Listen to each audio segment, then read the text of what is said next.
Hello everyone, welcome to traditional veg food recipes. ఈరోజు మనం పనసపొట్టు కూర తయారీ విధానాన్ని చూద్దాం. ఆ వీడియోస్ మీకు నచ్చినట్లయితే ప్లీజ్ సబ్స్క్రైబ్ మై ఛానల్. పక్కనే ఉన్న గంట సింబల్ నొక్కితేనే వీడియోస్ పెట్టగానే నోటిఫికేషన్ వస్తుంది. Please support and encourage my channel. పనసపొట్టుని కుక్కర్ గిన్నెలోకి తీసుకొని సరిపడినంత నీళ్లు పోసుకోవాలి. దీనిలోనే కొద్దిగా పసుపు కూడా వేసుకోవాలి. కుక్కరు 5 విజిల్స్ రప్పించుకోవాలి. ఒకసారిగా పనసపొట్టు ఈ విధంగా ఉడికితే సరిపోతుంది. ఈ విధంగా ఉడికిన పనసపొట్టుని చిల్లుల ప్లేట్లోకి తీసుకొని వాటర్ లేకుండా వడగొట్టుకోవాలి. పనసపొట్టులో కొద్దిగా కూడా వాటర్ లేకుండా బాగా వడగొట్టుకోవాలి, లేకపోతే కూర ముద్ద అయిపోతుంది. ఇప్పుడు పోపు రెడీ చేసుకుందాం. స్టవ్ మీద ప్యాన్ పెట్టుకుని కొద్దిగా ఆయిల్ వేసుకుని ముందుగా పల్లీలను ఫ్రై చేసుకోవాలి.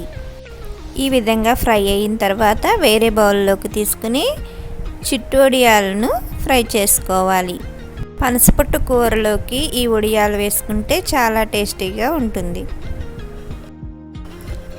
ఇప్పుడు కొద్దిగా ఆయిల్ వేసుకుని 1 స్పూన్ శనగపప్పు, 1 స్పూన్ మినపప్పు, 1/2 స్పూన్ ఆవాలు వేసుకుని ఫ్రై చేసుకోవాలి.